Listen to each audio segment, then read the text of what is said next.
Our friend Ed says, I'm going to Europe next summer. Which would be a better thing? Buy an expensive SLR camera for $1,000 or a Google Pixel phone? I'll have the answer right after this. This is Twit.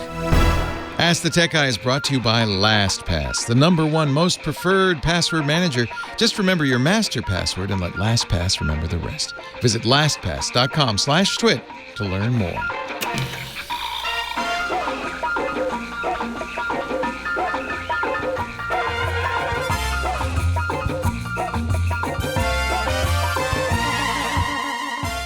Our first Ask the Tech Guy. Thank you, everybody. These are questions that we get, some of them on the radio show, some of them just come in over the transom through our email, questions that maybe need a little bit more elaborate of an answer, questions also, I think, that other people are asking. So we thought, well, if there's just one show with one question and one answer, it'll be easier for people to find.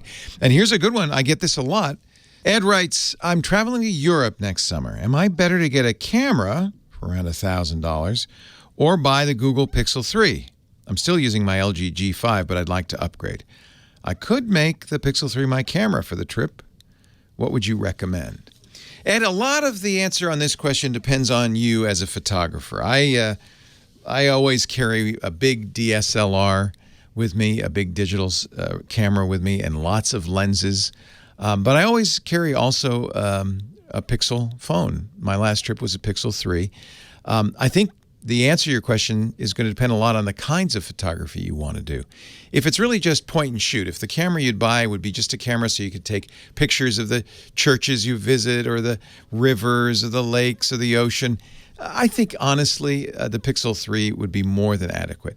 If you want to get special kinds of long-distance shots of birds, or you're trying to get a macro picture of an ant on the ground, or you want to have extra good low-light photography, maybe you'll need a DSLR. The distinction is really getting muddled. And now that the Pixel 4 is due out, probably in October, this really changes the question. I think the Pixel 4 is going to be an even better camera. Google does a lot of special stuff in their cameras, including something we call computational photography. Remember, a camera phone isn't just a camera or just a phone. It's a very powerful computer. And with the right software, a camera phone can take the image you take with an admittedly inferior tiny lens and tiny sensor and make it really, really good. This is the new Galaxy Note 10 Plus. It, like the Galaxy S10, has 3 sensors, a telephoto, medium, and wide-angle sensor. And it's really nice to have optics in 3 different ranges. It's like having 3 different lenses. But even, and this also has built in now, they've got a time of flight sensor, kind of like LiDAR, that can do 3D imaging and give you all sorts of interesting additional information about that picture. And this is a Samsung phone.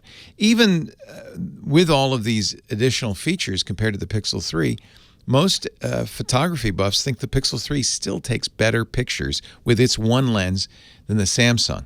The next generation Pixel, the Pixel 4, is also going to have 3 lenses, is going to have some additional radar built into the front. I think there's going to be some very interesting new features built into the Pixel 4. That's probably the camera phone you want to get. And if you're looking for a new phone, I think it's going to be a great choice. We'll have to wait till it comes out to give you the reviews. I will give you a little anecdote. As I said, I always bring all my cameras with me because I want to have every possible flexibility.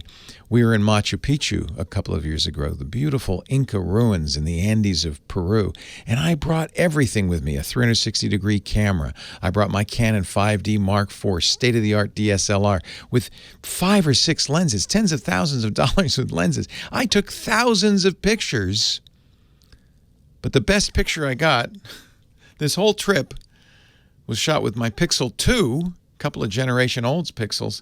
It's an amazing photo, and frankly, to me, it captures the beauty of Machu Picchu better than anything else I took. So sometimes it's the camera you have at the right time more than the amount of money you spend on the gear. If you're in the market for a new phone, and I think you should be, the LG G5 is getting a little long in the tooth, the Pixel 4 is probably a great choice, and man, you'll get some great pictures with it. I'm very excited by what they can do. And speaking of which, it's the best at super low light photography. You could take a night shot where you can barely see anything and due to all the stuff that Google's doing with their camera, get an amazing shot. So, You may need a big, fancy camera, but my vote is for the Pixel 4 when it comes out next month. Thanks, Ed. I hope we'll see you next time on Ask the Tech Guy. Our show today brought to you by LastPass, the #1 most preferred password manager and my absolute choice. I use it at home, but you also should use it at work. That's what we use here at Twit. And their new business lineup has some new features I think you're going to really love. LastPass Enterprise now includes single sign-on technology, and they're starting off with a bang, 1,200 plus pre-integrated apps. LastPass multi-factor authentication goes beyond standard two-factor using biometrics, fingerprint, Face ID, and geolocation. LastPass Identity combines the two into the best business password manager you can get. Visit LastPass.com/twit to find out how they can help you. LastPass.com/twit. Stumped on a nasty tech conundrum? Email AskTheTechGuy@twit.tv.